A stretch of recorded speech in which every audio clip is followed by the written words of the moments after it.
وأوحى ربك إلى النحل أن اتخذي من الجبال بيوتا ومن الشجر ومما يعرشون ثم كلي من كل الثمرات فاسلكي سبل ربك ذللا يخرج من بطونها شراب مختلف ألوانه فيه شفاء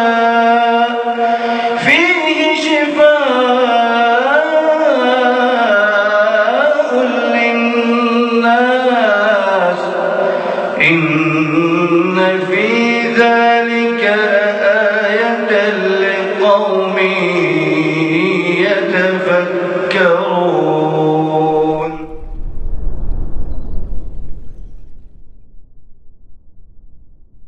السلام عليكم ورحمة الله وبركاته.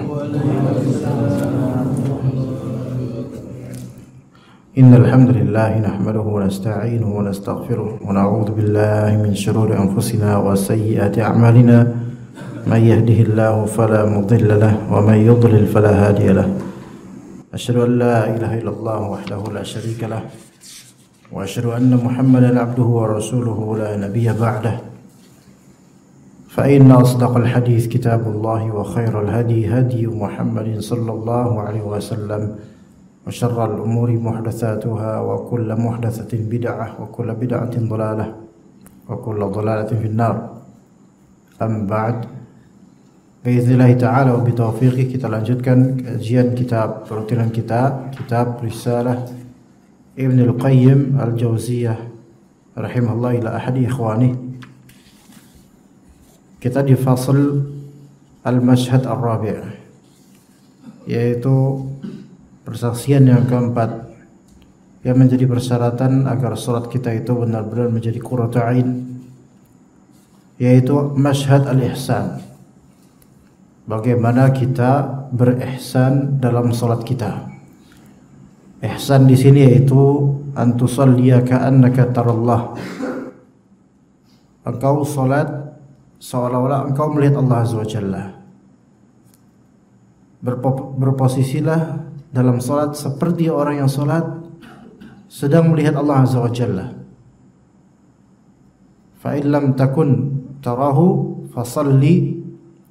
Jika engkau tidak bisa berposisi seperti orang yang melihat Allah Azza wa Jalla, maka salatlah dengan perasaan yakin Allah Ta'ala sedang melihatmu. Itu namanya derajat al-ihsan dalam beramal. Jadi ihsan dalam beramal, jadi ada ihsan yang makna umum.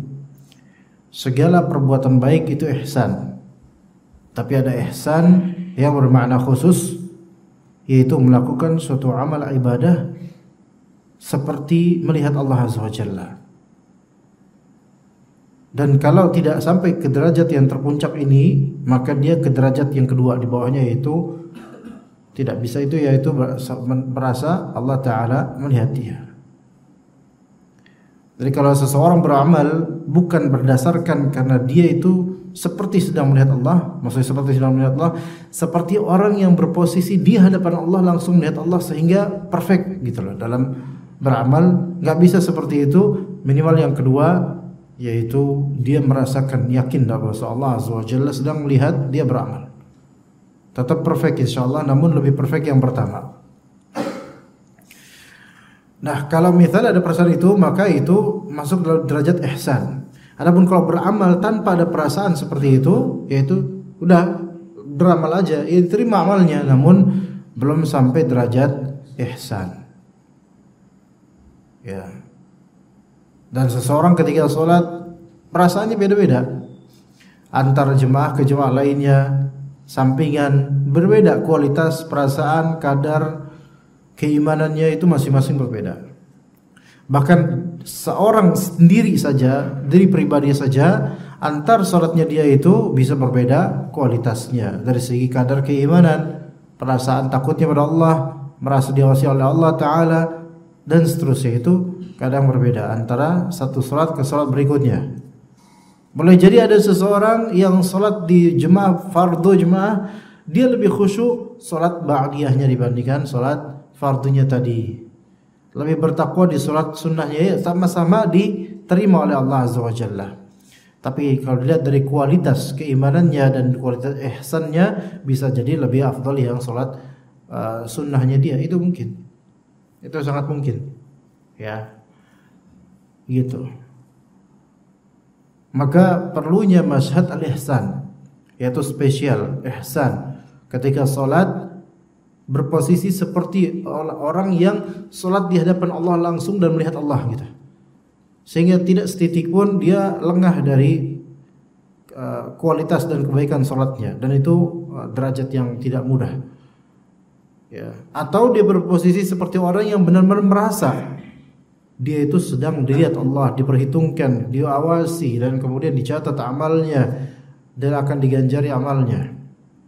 Maka ini masyhadul ihsan, disebut juga masyhadul muraqabah, yaitu kualitas salat yang ada sisi atau sifat muraqabah, yaitu merasa diawasi oleh Allah Azza wa Jalla dalam salatnya.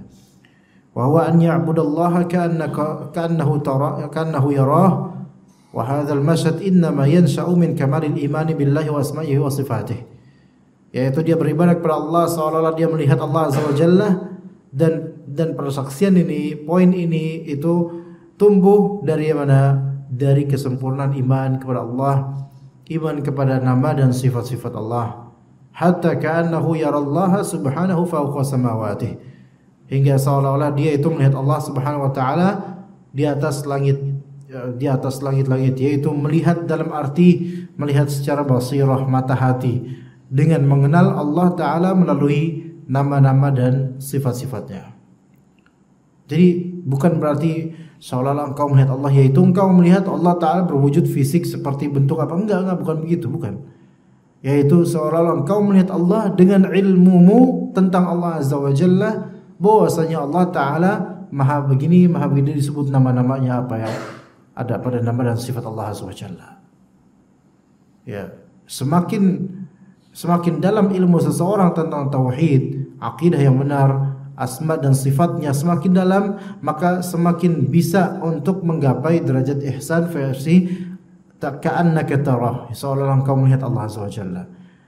Melihat Allah Ta'ala di sini bukan dengan maksud yaitu melihat zat Allah dengan bentuk, bukan, melainkan melihat Allah Azza wa Jalla dengan ilmu masyhad qalbi, yaitu persaksian hati tentang Allah Azza wa Jalla, bahwasanya Allah Ta'ala memiliki nama, misal Karim, maha mulia atau maha menderma, Jawad, maha menderma, juga misal Allah Ta'ala Kabir, dan yakin bahwasanya Allah lebih besar daripada apapun, ya, lebih tinggi daripada apapun, di atas segalanya.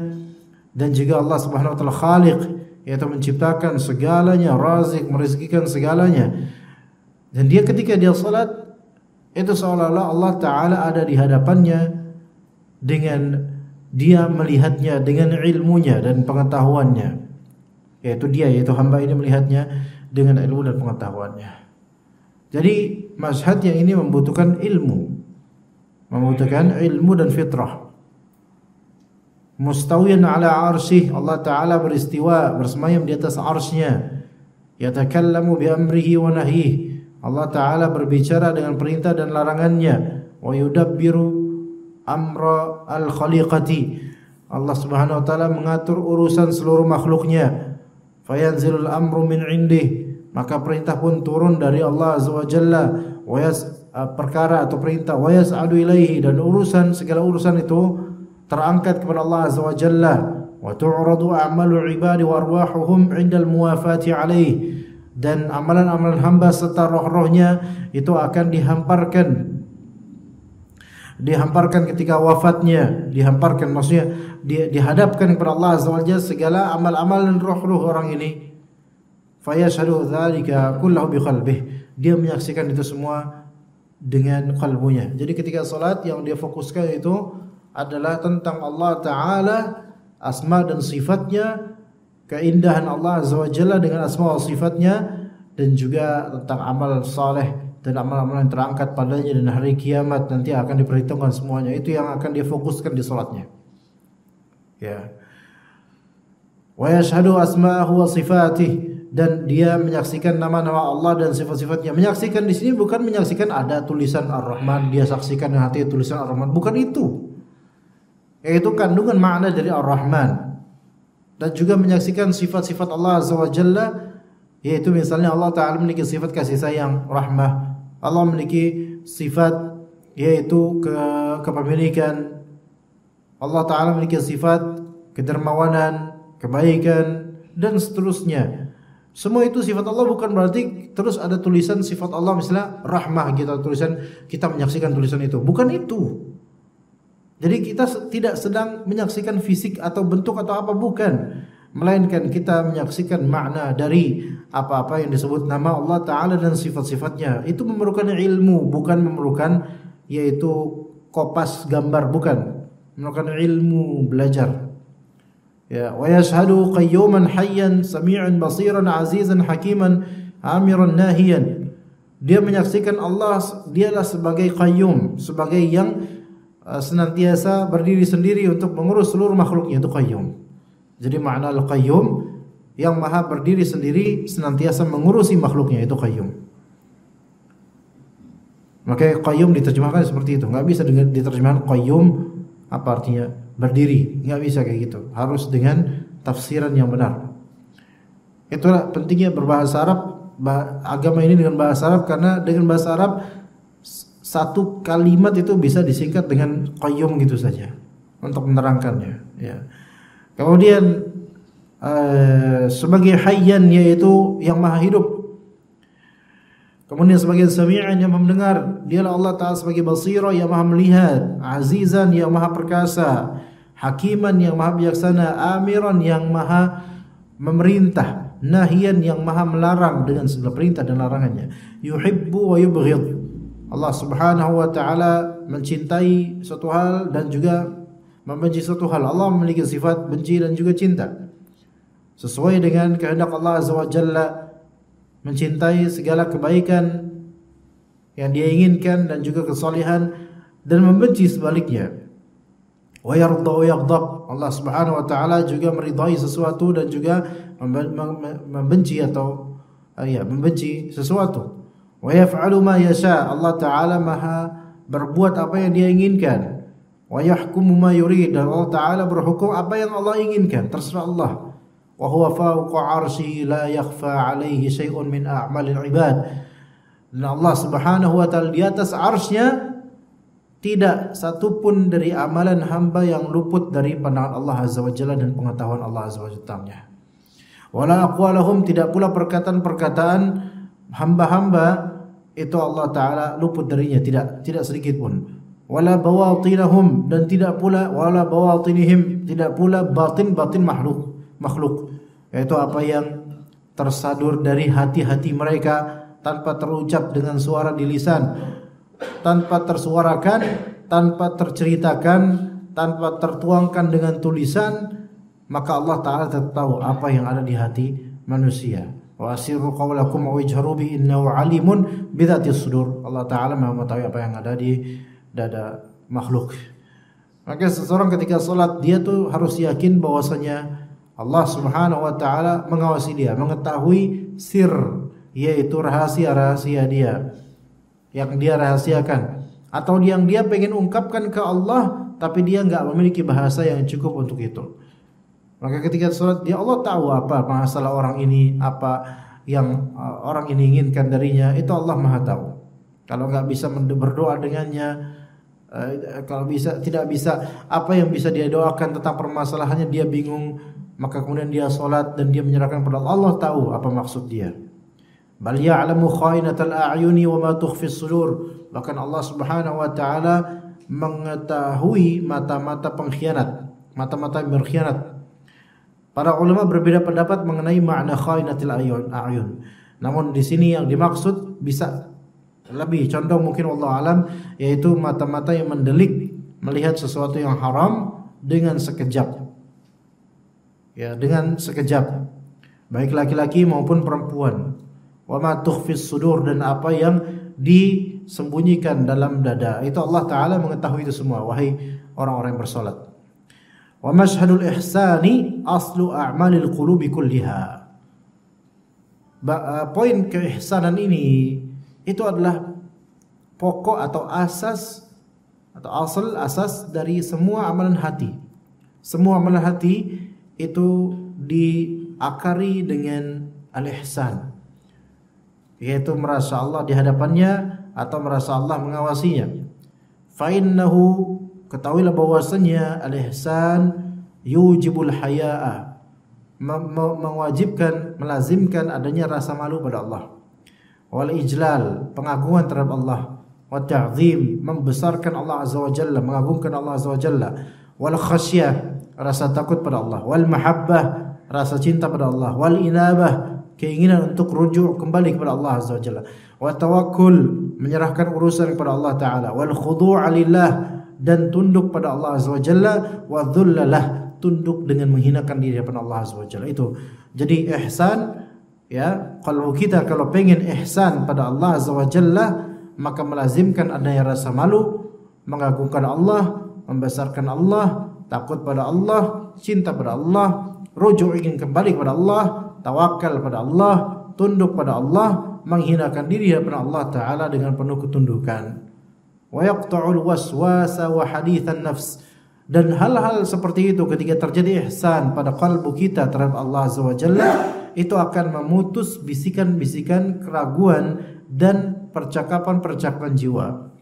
Jadi kalau misalnya di salat kita itu ada bisikan-bisikan, conversation, pengen ini, pengen itu, kemudian percakapan jiwa kita, kecewa ini dengan kecewa, urusan-urusan duniawi yang di luar urusan salat dan amalan saleh, maka itu semua berarti menunjukkan kita belum sampai derajat ihsan.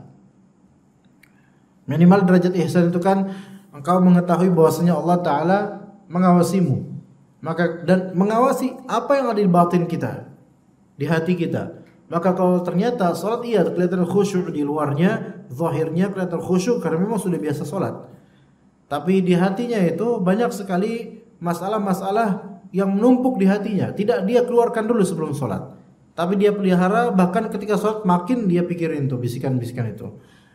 Maka ini menunjukkan belum sampai derajat apa? Belum sampai derajat ihsan. Tidakkah kita bisa mengubahnya? Bisa, insyaallah. Cuman ya harus usaha gitu loh. Ketika udah ada bisikan kayak gitu, atau ketika ada pikiran ke sana, alihkan menuju pemaknaan ayat, mengingat Allah Azza wa Jalla, keagungan Allah, kebaikan Allah, dan seterusnya tadi, yaitu cinta pada Allah, mengagungkan Allah, tawakal sama Allah, takut sama Allah, kembali pengen kepada Allah, tidak menjauh dari Allah Azza wa Jalla, tunduk pada Allah, itu dalam salatnya. Wa yajma'ul qalba wal hamma 'ala Allah, dan menjama' qalbu dan ham yang di sini makna adalah yaitu keinginan kepada Allah Azza wa Jalla. Ya, kalaupun ada kesedihan, kalau kesedihan duniawi lepaskan dulu di salat kita, melainkan kita itu fikirkan bahwasanya kita ini sedang dilihat oleh Allah Azza wa Jalla dengan ibadah ini. Seseorang boleh jadi dia punya problem, kemudian dia salat dengan niatan semoga dengan salat ini problemnya itu akan hilang, akan terselesaikan, atau ada solvingnya, ada kunci dari problem itu untuk menghilangkannya. Kemudian dia salat, tapi dia itu tidak meminta kepada Allah untuk masalah-masalah ini, melainkan dia salat hanya memikirkan bagaimana akhiratnya. Kemudian dia merasa takut pada Allah, tidak ada doa tentang problem-problem itu ternyata dalam salatnya, misal, maka sungguh Allah Ta'ala akan mengganti problem tersebut, insyaallah. Iya, mengganti problem tersebut. Walaupun dia ketika lagi salat itu dia tidak menyinggung problem tersebut, ya, bahkan tidak memikirkannya, dia hanya memikirkan tentang Allah Azza wa Jalla yang maha baik, dan memikirkan lafal-lafal yang dia ucapkan dalam salat, juga ayat yang dia ucapkan dalam salat. Kemudian dengan ilmunya dia semakin mendalami salatnya dengan asma dan sifat Allah Ta'ala yang dia fikirkan tentang itu, tentang Allah Azza wa Jalla. Maka selesai, Assalamualaikum warahmatullahi wabarakatuh, Selesai baru mungkin dia keinget terhadap problemnya, atau dia udah lupa dengan problemnya, dan ketika itu Allah Subhanahu wa taala sebenarnya sedang mentakdirkan kebaikan buat dia dan problemnya. Dia nggak harus dalam sholatnya itu dia mengucapkannya, nggak harus. Ya, tentang problemnya. Misalnya problemnya ekonomi, dia nggak harus doa dalam sholatnya doa, ya Allah berikanlah saya kekuatan ekonomi, nggak harus begitu, walaupun boleh. Tapi dia yang penting sholatnya itu benar-benar lillahi ta'ala. Benar-benar dia lucuti dulu duniawi itu. Maka kembalilah kepada Allah dengan sholat itu. Maka kemudian ada sholat yang dia fikirkan hanyalah keselamatannya di akhirat dan dunia dan akhirat. Keselamatan keagamaannya di dunia, keselamatan nasibnya di akhirat. Dan juga dia fikirkan tentang kebaikan Allah dengan asma dan sifatnya. Dia tersibukkan dengan ilmunya itu. Setelah dia selesai sholat, dia baru keinget ternyata, oh iya saya tadi ada masalah problem. Dan ternyata kalau dia misal di sholatnya itu memikirkan tentang nama-nama Allah dan sifat-sifatnya yang banyak dan maha mulia dan luar biasa, maka Anda yakin itu sudah sembuh itu hatinya itu. Problemnya sudah selesai sebenarnya. Betapa banyaknya problematika manusia itu hanya ada di pikiran. Ternyata garis takdir buat dia sebenarnya lebih bagus daripada apa yang dia khawatirkan gitu. Karena problem itu ada di pikiran. Memang kenyataan kadang pahit, tapi pikiran itu lebih sering membuatnya semakin pahit gitu loh. Seandainya dia sholat, dia tahu siapa Allah Azza wa Jalla, maka selesai sholat, problem itu udah selesai sebenarnya. Jadi kadang problem itu selesai dengan apa? Dengan sholat. Tapi dengan syarat dia harus pakai masyhad al-ihsan, yaitu nama-nama dan sifat Allah ini pelajari baik-baik. Kemudian misal begini aja. Ketika seseorang terhimpit masalah ekonomi, hutang dan seterusnya. Kemudian ketika sholat dia baca Al-Fatihah, alhamdulillahi rabbil alamin, udah obat itu. Ketika dia tahu Allah itu Rabbil alamin, Rabb itu kan berarti pencipta, pengatur, pemilik seluruh semesta alam. Dia sudah mulai masuk ke gerbang kepercayaan bahwasanya ya karena dialah yang menciptakan, dia memiliki, dialah yang punya segalanya. Makanya saya serahkan urusan dunia ini kepada dia, Ar-Rahman Ar-Rahim. Kan udah gitu dia Rabbil Alamin, udah gitu Maha Pengasih, Maha Penyayang pula. Maliki Yaumiddin, udah gitu dia pemilik hari kebangkitan, hari kiamat, dia memiliki gitu loh. Yang itu lebih azim, lebih besar daripada hari-hari dunia. Situ aja udah obat itu kalau dia fikirkan benar-benar. Iyyaka na'budu wa iyyaka nasta'in, ya Allah tugas saya sekarang hanya apa? Beribadah dan minta tolong sama Allah, udah jadi obat udah sebenarnya itu. Dan dia harus percaya bahwasanya kehimpitan ekonomi ini enggak selamanya. Allah akan tolong dia kalau dia minta bantuan sama Allah. Kemudian yang penting siratul mustaqimnya gimana? Sikap yang istiqomahnya gimana nanti setelah keterhimpitan ekonomi ini. Kemudian dia baca ayat apa atau surat apa dan seterusnya. Dan dia memikirkan tentang makna-makna dari apa yang dikandung di ayat atau surat tersebut. Kemudian Allahu Akbar ruku', di situ dia bilang subhana rabbiyal azim, maha suci Allah yang maha agung. Mensucikan Allah taala dari tuduhan-tuduhan orang-orang bahwasanya Allah taala tidak mampu, Allah taala pelit. Kata orang Yahudi itu pelit, Allah taala pelit. Nauzubillah min dzalik. Nah sekarang Allah Ta'ala tidak pelit, Allah Ta'ala Jawad, Karim, maha menerima, maha kaya dan segala perbuatannya terpuji. Maka itu sudah menjadi obat. Masalah ekonomi saya itu Allah Ta'ala maha kaya kok, tersucikan dari sifat-sifat buruk. Itu Allah Azza wa Jalla.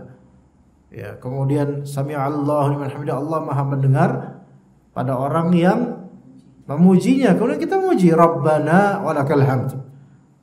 Wahai Rabb kami, untuk milik engkau lah segala keterpujian. Itu kan memuji Allah. Allah mendengar itu. Ya Allah mendengar. Sebenarnya sampai akhir salat kalau dia betul-betul memikirkan tentang bagaimana kebaikan Allah, maka sebenarnya problem dia udah selesai. Maksudnya problem pikiran dia sudah, bukan berarti dia nggak punya pikiran, bukan. Dia udah selesai pikirannya, udah. Saya punya Allah. Selesai. Kemudian tinggal Allah Ta'ala lah yang akan membenahi semua itu, mengislah semua itu insyaallah. Dan dia harus percaya itu. Ya, jadi kadang-kadang musibah itu ringan di kejadian, berat di pikiran gitu loh. Kadang-kadang begitu. Ya, sebenarnya kenyataannya tuh nggak seberat itu, tapi kekhawatiran kita dan kurang percaya sama Allah itu yang membuat itu kerasa kok kayaknya berat banget. Padahal kalau kita ke hari kiamat itu nggak ada apa-apanya dunia ini gitu loh. Nggak ada apa-apa, musibahnya nggak ada apa, kesulitannya nggak ada apa-apa, nggak ada apa-apa ya sebenarnya, wallahi nggak ada apa-apa dibandingkan di hari kiamat nanti. Bukan karena saya pernah ke sana, melainkan karena apa? Hadisnya begitu. Kalau kita lihat di bagaimana di Al-Quran, di hadis Nabi Alaihissalam, maka kita akan dapatkan apa yang terwartakan tentang hari kiamat. Itu dunia itu begitu kecilnya gitu loh. Baik dari segi kesulitannya atau dari segi kenikmatannya. Jadi dunia ini masih ringan. Tinggal kita ini bagaimana mindset kita terhadap dunia ini dan bahwasanya Allah Ta'ala merezekikan kita.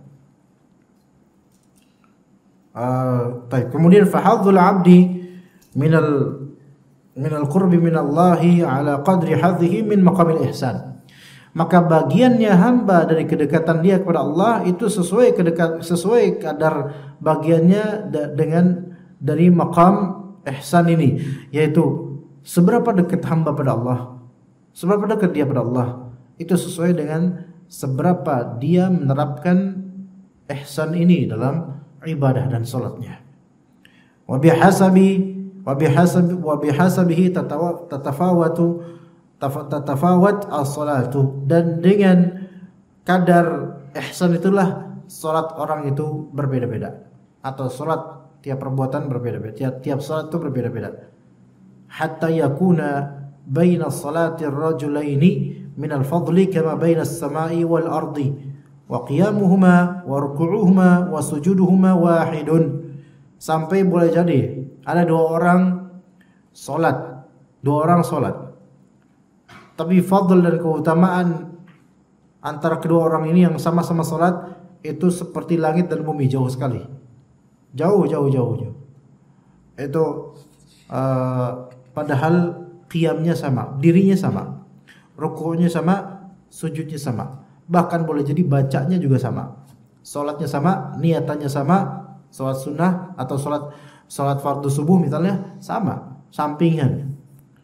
Iya, dari takbirnya sama, berdirinya sama, ruku'nya sama, sujudnya sama, bacaannya sama, salamnya juga sama. Kualitasnya beda. Sama-sama baca. Betapa banyaknya orang yang membaca memang wiridan dalam salat, tapi dia tidak menerapkan al-ihsan dalam membacanya. Karena hanya kebiasaan, hanya biasa, otomatis. Dia nggak memikirkan apa yang dia bacakan, dan dia nggak mau tahu artinya, nggak mau peduli. Yang dia pikirkan hal-hal lain. Ya lagi sholat ternyata mikirin pas berangkat ke masjid ada lagu dangdut tuh, jadi keinget yang situ, keinget dangdutan, gorengan dan seterusnya. Ntar habis kajian mana ya udah lama nggak makan jengkol di sini gitu misalnya. Jadi keinget yang lain. Makanya ini bukan masyhad al-ihsan. Makanya ilmu itu sebenarnya di antara kepentingan ilmu terbesar ya untuk ini sebenarnya jemaah. Untuk supaya kualitas salat kita itu makin bagus gitu loh. Dan ini nggak bisa dibalap oleh orang-orang bodoh, orang-orang jahil, mohon maaf.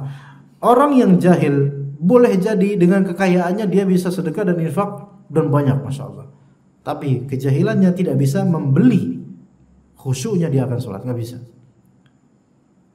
Orang kalau jahil nggak ngerti tentang Allah, nggak ngerti tentang asma sifatnya, apalagi akidahnya menyimpang, dia mau membeli apapun untuk mendapatkan kekhusyuan sama seperti orang yang berilmu tidak akan mampu. Bukan menjelekkan orang, bukan. Ini memang kenyataan.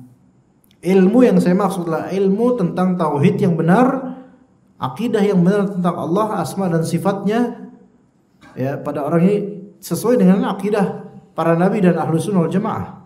Bukan akidah menyimpang dengan mengatakan Allah Ta'ala tidak memiliki tangan, Allah Ta'ala yang menafsirkan dan mentawil sebagian atau seluruh dari sifat Allah Azza wa Jalla tidak sesuai pada hakikatnya.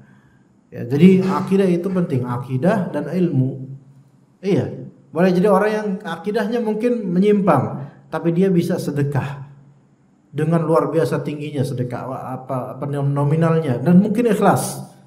Tapi kita ulah ketika orang yang berilmu selagi beramal dan menerapkan ihsannya dalam amalnya karena tingginya ilmunya, itu ketika dia melakukan hal yang sama, boleh jadi orang berilmu ini lebih tinggi lagi dibandingkan orang yang banyak nominalnya ini.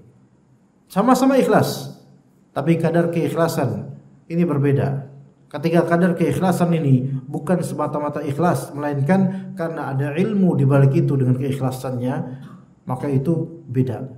Orang baca Al-Quran, ada dia qari, pakai segala langgam bisa, tapi dia nggak faham dengan apa yang dia baca.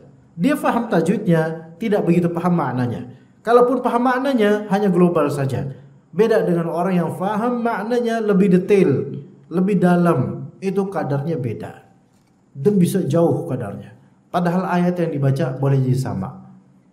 Bahkan mungkin nada dan suaranya lebih bagus orang jahil ini dibandingkan orang yang alim ini. Ada beberapa orang alim yang kalau kita dengar bacaannya, kita merasa seolah-olah ini orang yang bodoh ini kayaknya. Biasa aja datar. Alhamdulillahirabbil alamin arrahmanirrahim maliki yaumiddin. Enggak ada nadanya, datar banget. Iya, tapi kemudian ada seorang qari, Alhamdulillahirabbil alamin. Cuman bagi orang yang berilmu, mereka akan merasakan ini orang enggak punya ilmu.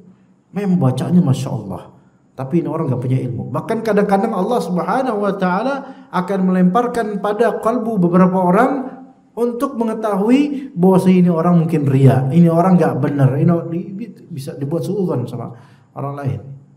Ya. Tapi ketika ada yang baca biasa standar datar, mungkin bagi orang awam jahil, ini orang, ini ustadz ini nggak ada ini. Tapi boleh jadi bagi orang berilmu ngerti, ini benar ya, ustadz ini punya rasa takut pada Allah dengan bacaannya.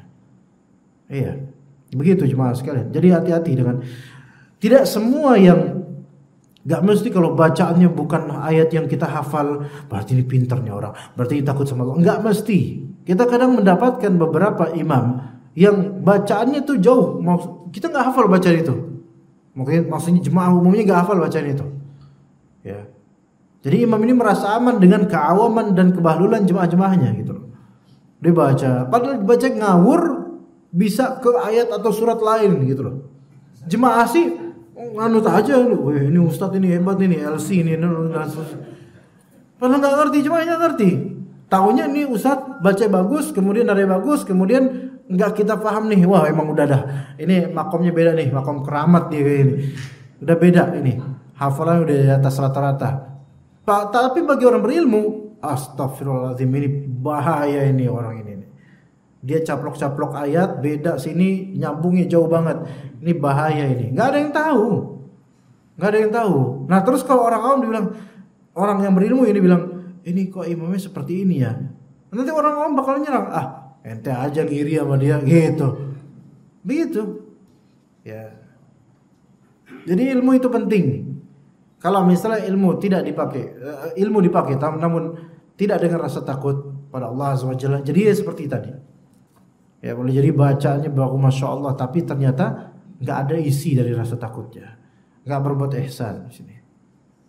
Tapi kok enggak azan-azan apa ya? Ini kapan azan kira-kira? 2 menit lagi. Baik. Ya, seperti itu masyhad al-ihsan. Baik, kita menuju al-masyhad al-khamis, masyhad al-minnah. Yaitu poin yang berikutnya supaya kita bisa semakin khusyuk dan salat kita menjadi qurratu ain, yaitu masyhad al-minnah. Yaitu al-minnah artinya adalah mengingat kenikmatan Allah Azza wa Jalla, kenikmatan dari Allah Azza wa Jalla. Ini juga penting dalam salat kita. Ya, kenikmatan yang bukan suatu pelanggaran syariat ya, kenikmatan dari Allah Azza wa Jalla. Wa huwa an yashhada annal minnata lillahi subhanahu. Yaitu dia menyaksikan bahwasanya segala kenikmatan ini dari Allah, milik Allah. Ya. Kaunuhu aqamahu fi hadzal maqam wa ahhalahu lahu wa waqafuhu wa waffaqahu liqiyami qalbihi wa bananihi fi khidmatihi.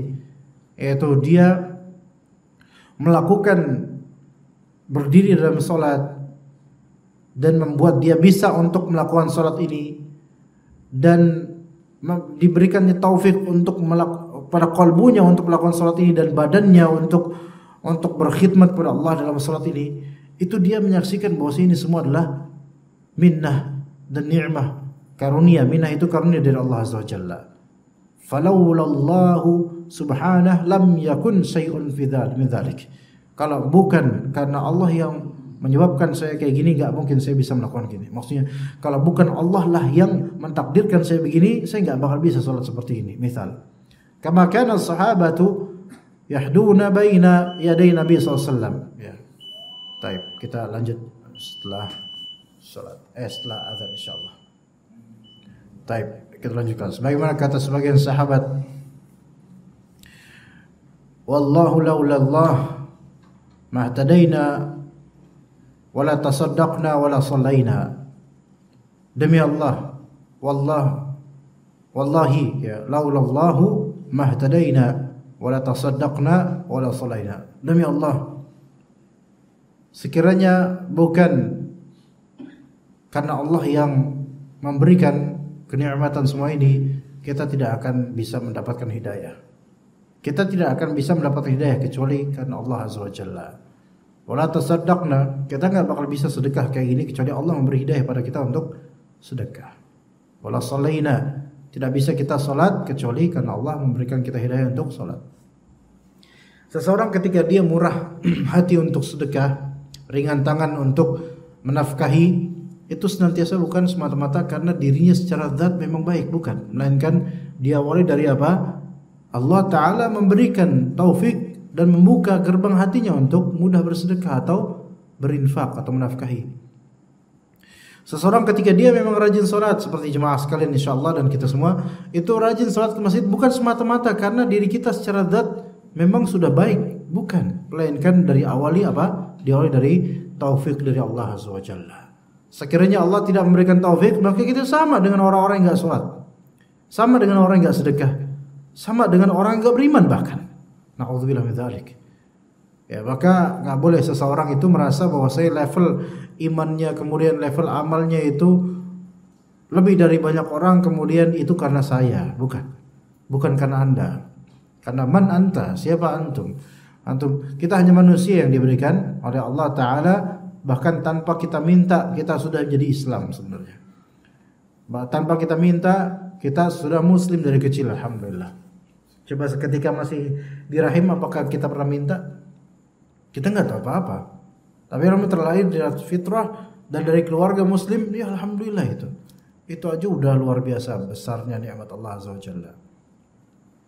Ya. Jadi kalau misalnya sekarang ada orang, misalnya pejabat atau apa, dengan arogansinya kemudian mewariskan arogansi kepada keluarganya dan seterusnya, maka mereka merasa apa? Merasa bahwasanya itu dari diri mereka. Kita bisa gini kok, padahal yang dilakukan belum tentu benar. Ya. Padahal belum tentu halal uangnya, kan seperti itu. Jadi kesombongan dari para raja, orang-orang besar, para tokoh, orang-orang yang menjadi sorotan atau menjadi semua mata sorot padanya gitu, public figure dan semisalnya. Kalau merasa bahwasannya keadaan dia dan keterkenalan, pamoritas, kekayaan, penghasilan dia itu karena kehebatan dirinya, maka ini namanya maghrur dan mughtar, yaitu orang yang terperdaya dan tertipu.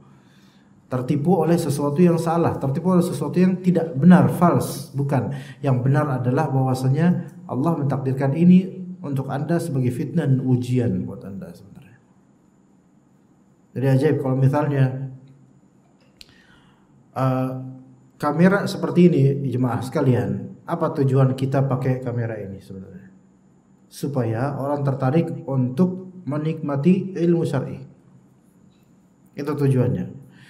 Sisi lain nggak ada hiasan, khulas. Anda pakai baju seperti ini, atau karena pakai batik, baju koko atau kemeja dan seterusnya, udah nggak ada hiasan-hiasan lain, khulas. Nggak ada pernak-pernik lain. Kemudian juga tidak perlu misalnya, kecuali kalau untuk dokumentasi ya, pakai foto, nggak perlu. Kita nggak perlu, dakwah itu nggak perlu hal-hal seperti itu. Kecuali kalau memang dokumentasi untuk donatur misalnya, ya, yang mendonasikan untuk kajian, maka oke lah, itu ada hajat. Tapi kadang sebagian dari orang, apalagi zaman sekarang, Zaman segala itu dipublikasi. Zaman segala itu harus direkam. Ada kucing nikah, ada kucing kawin aja, ada orang yang rekamnya gitu, ada syahidnya gitu loh. Ada saksinya gitu, harus ada saksinya gitu dari kamera. Kemudian diupload ke Reels Instagram atau Facebook dan seterusnya. Kemudian di antara hal yang sebenarnya yang mengerikan yang ana pribadi dan semoga Allah menjaga ana adalah kenyataan sekarang itu semakin terkenal kita walaupun sebagai ustaz. Entah ustaz yang mengenal sunnah atau ustaz gimana, ustaz apapun itu ustaz. Semakin terkenalnya sebagai menjadi public figure, bukan tingkat kelurahan lagi, bukan tingkat kecamatan lagi, udah skala nasional. Semua orang tahu. Kemana dia pergi kemudian minta ajak foto orang-orang, Ustaz, foto dong Ustaz. Ini adalah musibah di antara masaib. Ini musibah sebenarnya.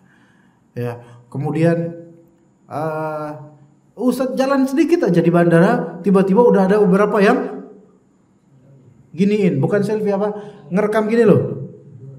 Iya. Videoin gitu. Waduh Ustaz ini Ustaz. Wah, Masya Allah. Jemaah sekalian rahimakumullah, di sini ana aja kadang kalau ada jemaah yang sengaja foto ana di kajian, itu sebenarnya merusak hati ana sedikit ya.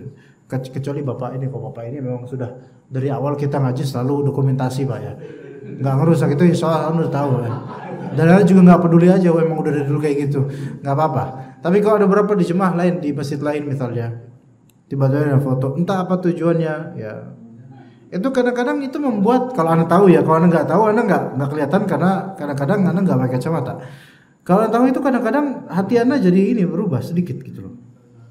Iya, kalau bisa pas pose anda yang cakep gitu loh gitu. Kadang-kadang gitu. Kemudian di jalanan ada orang tahu kenal dengan kita. Gini jemaah, kalau ada orang kenal dengan kita, kemudian nyapa kita, selesai, itu oke lah. Tapi kalau ada orang kenal kita, terus kagum sama kita, terus mengagumkan kita, berubah nggak perasaan kita? Berubah perasaan kita.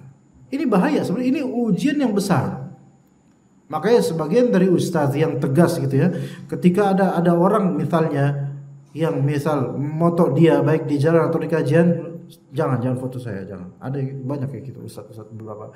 Dan para masyayikh juga banyak yang seperti itu. Jangan foto saya gitu. Gitu ada yang seperti itu. Karena apa? Mungkin di antara asatidz atau di antara ulama yang melarang ini mungkin mereka mengikuti pendapat mengharamkan foto ada. Tapi rata-rata itu dia sebabnya adalah apa? Karena antum foto ana itu mengubah hati ana nanti. Ana yang repot, antum dapat foto ana mungkin hati ana bisa berubah gitu. Bisa berubah. Karena tokoh keagamaan itu tidak bisa disamakan dengan tokoh keartisan, politik. Itu beda. Oh, politik dunia kelas. Keartisan dunia itu memang medan mereka lah. Dan mereka yang mau mencarinya dunia. Kalau kita kan atas nama agama. Berubah niat sedikit, neraka ancamannya gitu loh. Ini enggak mudah. Adapun kamera-kamera seperti ini untuk video, karena memang sebagian jemaah memang membutuhkan video untuk belajar, gitu loh. Kalau bisa sih sebenarnya rekaman audio saja sebenarnya, tapi itu akan membuat sebagian nggak mau belajar jadinya, ya karena lebih mau belajar pada yang lain yang punya video. Oke, kita pakai video. Nah, hal-hal seperti ini akan membuat apa? Merasa diri, banyak nih yang merekam saya, banyak nih yang diri saya. Dulu aja jemaah ada beberapa. Ketika ada beberapa YouTube ya, beberapa channel YouTube yang mereka punya kameramen, tapi mereka bukan channelnya ustadz gitu loh. Jadi mereka itu meliput dari masjid ke masjid gitu loh.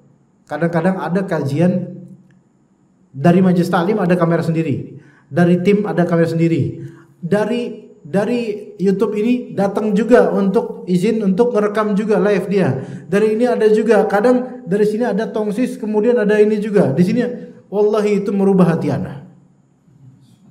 Beneran itu mengubah hati ana. Hati ana berubah. Banyak nih yang gitu kan gitu. Beneran. Entah emang ana yang lemah sekali atau gimana. Dan kemudian anda berpikir kadang-kadang ada beberapa ustadz yang cuman jalan doang itu langsung pada ini. Dan ustadz ini menikmati itu gitu loh. Enggak melarang, enggak menasehati dan selalu begitu. Itu yang membuat ana semoga Allah jaga ustadz ini.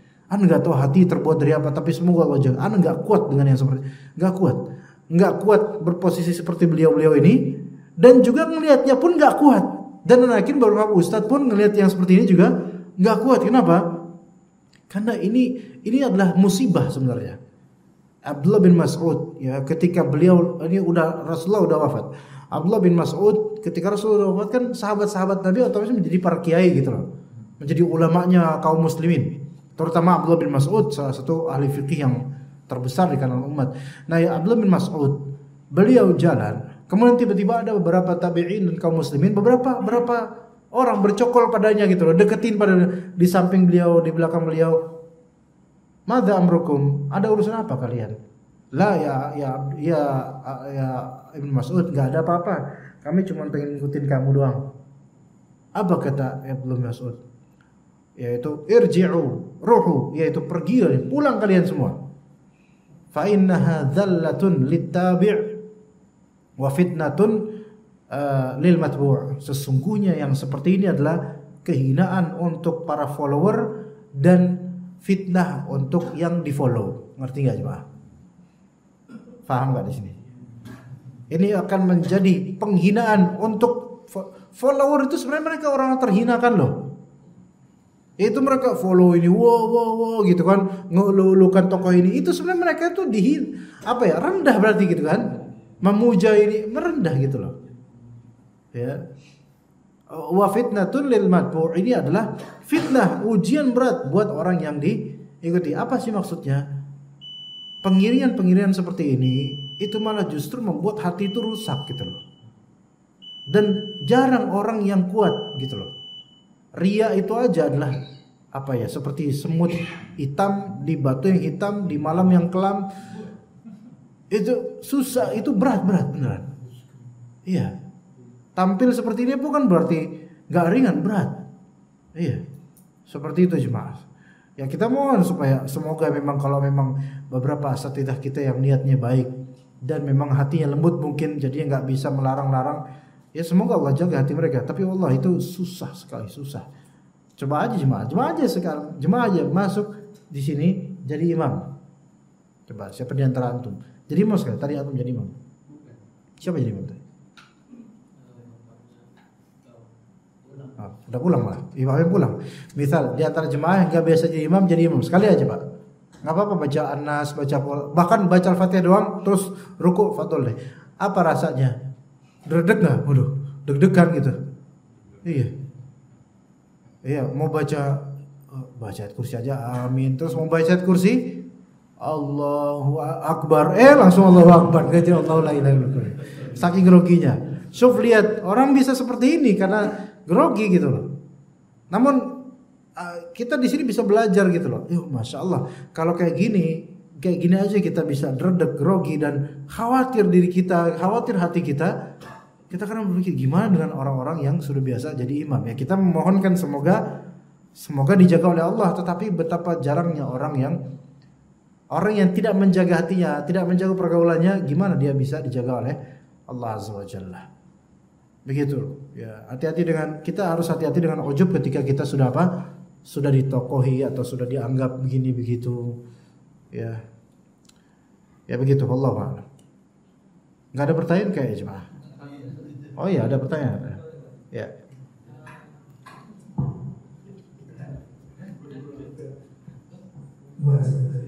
Bagaimana caranya atau kiatnya untuk supaya kita bisa beribadah secara ihsan? Kemudian tadi sholat, kiatnya atau caranya? Ya, bagaimana kiatnya supaya kita bisa beribadah secara ihsan? Itu udah PR buat anak dan juga jemaah. Semua dari kita punya PR akan ini. Jadi anak bukan orang yang paling baik dalam menerapkan ini. Yang pertama yaitu mengenal Allah Azza wa Jalla. Tauhid itu yang pertama. Dia sudah punya basic tauhid yang baik. Karena orang kalau mu'allaf itu belum begitu bisa untuk masalah ini. Yang kedua, dia memiliki niat yang benar. Dari awal niatnya benar, niatnya sahihah, solehah. Niatnya soleh dan benar, bukan niat yang rusak atau ada keinginan dari bagian-bagian dunia. Jadi kalau memang ada murni, ada keinginan duniawi itu kadang-kadang yang membuat sekat-sekat susahnya kita untuk ihsan dalam beribadah. Itu yang kedua. Jadi yang pertama tadi tauhid, yang kedua niatan yang benar dan baik, yang ketiga teruslah menggali ilmu tentang Allah Azza wa Jalla dan hukum-hukum Allah. Menggali ilmu tentang Allah di sini berarti tentang namanya, sifatnya, rahasia takdirnya, kemudian hukum-hukum Allah Azza wa Jalla yang bersifat fikih. Maka ini juga bisa membantu, sangat membantu, bahkan ini asas dalam membangun ihsan dalam beribadah. Kemudian yang keempat, tidak memakan harta haram. Karena memakan harta haram itu mengeraskan hati. Hati yang keras itu tidak akan sampai derajat ihsan. Karena hati yang keras itu kiblatnya dunia. Kiblatnya ego, dunia dan semisalnya, dia nggak bakal bisa berbuat sampai derajat ihsan, nggak mungkin. Kecuali kalau Allah beri hidayah gitu loh. Tapi susah memang kalau korbannya keras dengan harta haram. Ya, yaitu yang keempat. Setelah yang keempat, ya juga yang harus dijaga yaitu pergaulan yang baik.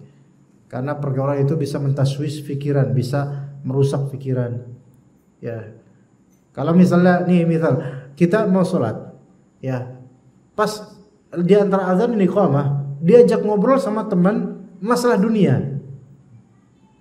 Kemudian kecantol itu masalah sampai kita sholat jamaah. Iya. Ada kadang-kadang saya mau protes juga susah, karena ini orang-orang tua. Nunggu saya tua dulu jadi bisa protes. Jadi ada beberapa orang subuh antara ini iqamah, mereka memang sholat subuh, sholat qobliyah subuh, tapi sebagiannya malah ada betah di belakang. Jadi jemaah yang lain kan pada di depan gitu, berlomba-lomba lah ke depan gitu. Tapi ini ada beberapa jemaah spesial dan eksekutif ini, mereka di belakang. Ashabul wara, ya. Mereka di belakang. Ya. Nanti ketika udah selesai ini, mereka enggak doa, benar enggak? Doa enggak. Paling duduk-duduk doang, ngeliatin kita-kita yang masuk diperhatiin sama dia. Jadi rasanya risih banget ngeliatnya. Iya, risih gitu. Pengen pelototin orang tua, pengen nasihatin juga nanti lo siapa orang tua, ini jadi nggak enak gitu loh gimana. Kita hanya contohin dari perbuatan aja deh. Nah terus habis itu kalau ketemu dengan masing-masing sesama mereka gitu, itu ngobrol, dan ngobrolnya bukan nasihat tawasul bil haq atau enggak, ngobrolnya tentang entah politik lah, entah RT gimana dan seterusnya. Ini sebenarnya udah merusak pikiran jemaah, apalagi subuh kan masih enak tuh. Kita nggak punya pikiran subuh tuh, pikirannya udah kembali ke Allah aja gitu kan. Masih safa'u dzihn tuh masih ada, kejernihan pikiran masih ada. Lah ini kemudian pagi-pagi udah tahu nggak kemarin tuh ada yang meninggal tuh gitu. Nah mulai tuh kabar ini gitu. Coba kalau bisa nggak usah ngabarin apa-apa deh, masih fokus-fokus aja dulu di subuh hari itu. Nah nanti kan kemudian kalau dia omongin tentang duniawi dan seterusnya, akhirnya apa? Kecantol. Atau minimal dia sudah terwarnai itu, terwarnai pikirannya. Dia sholat nanti qomat, sholat ya udah beda lagi. Ketika qobliyah subuh bisa khusyuk, nggak ada pikiran. Ketika udah sholat subuh malah fardhu malah ya berkurang. Jadi pergaulan juga harus diperhatikan sebelum sholat. Makanya dalam hadis kan disebutkan siapa yang wudu dari rumahnya, kemudian dia sampai jalan ke masjid dengan wudunya itu, dan dia tidak membicarakan apapun dari dunia, itu ada pahala tersendiri, itu besar pahalanya. Begitu. Makanya sebelum sholat persiapkan, jaga pergaulan. Ya, masalahnya kalau habis wudu di rumah, ntar istri nanya sesuatu, ya apa kayak gitu, bang uang buat belanja belum? Aduh, ngerusak lagi nih gitu kan, mau dicuekin nanti gimana gitu. Nah, ya begitulah, diusahakan aja. Jadi 5 tadi Pak Jemaah, yaitu pertama apa? Tauhid harus ada, kemudian ikhlas, nutut ilmu, jaga dari harta haram, jaga pergaulan. Itu insyaallah bisa sampai derajat ikhlas, mudah-mudahan. Itu juga PR buat anak juga. Baik. Cukup insyaallah ya Pak ya. Udah mau ya. Ada sudah dengan jujur kepada Allah. Itu Ya. maksudnya apa ya? As-sidqu ma'allah, yaitu jujur. Maksudnya jujur sini mencakup di dalamnya ikhlas, itu mencakup. Kemudian mencakup di dalamnya mengakui siapa dirinya, itu jujur pada Allah. Jujur pada Allah, mengakui dirinya, i'tiraf, yaitu mengakui dirinya itu ada kesalahan. Itu juga termasuk jujur. Dan termasuk jujur mengislah niat, memperbaiki niat ketika beramal. Itu juga termasuk jujur. Paham nggak Pak di sini? Artinya ya memang kalau misalkan sholat itu kan biasa sudah niat dari rumah, terus kemudian ya tadi misalnya berwudu dulu itu kan terus masih belum jujur gitu. Dia udah jujur, cuman kan kadang-kadang orang jujur itu cuman kadang-kadang orang jujur itu terkotori dengan keadaan gitu loh. Gimana ya Pak? Dia niatannya benar, dia jujur. Cuman di perjalanan ada yang ngotorin gitu loh. Ini beda lagi. Jangan kayak jujur itu seperti korinya ikhlas juga gitu loh. Dia harus ikhlas benar. Betapa banyak orang ikhlas jadi kotor gara-gara apa? Di perjalanan ada yang mengganggu gitu loh. Begitu. Gini Pak, misal antum pengen ikhlas, pengen sedekah. Antum kasih ke ini Pak buat Bapak buat buka puasa gitu. Pas dia buka, ini mah udah sering. Kira-kira sakit enggak hati Pak? Kita udah ngasih, udah ikhlas, tiba-tiba digituin. Ngerusak enggak? Ngerusak. Kadang-kadang di perjalanan amal itu ada aja tantangan yang perusak itu. Tapi kalau dia jujur, bukan berarti dia ngecewa. Namanya hati kan nggak bisa ini ya, kecewa ya kecewa. Cuman kan Allah lebih tahu kadar kejujuran dia ini seberapa. Jadi kadang kita sendiri itu nggak tahu kadar kejujuran kita itu berapa, tapi Allah tahu kok bisa nilai. Jadi kalau kita takut kejujuran kita itu nggak dibaca oleh Allah, Allah tahu kok. Kita kadang dikecewakan orang. Kayak tadi kalau kita udah wudu, udah ngejaga jangan sampai ngomongin dunia, jangan mikirin terus istri tiba-tiba nanya duit belanja.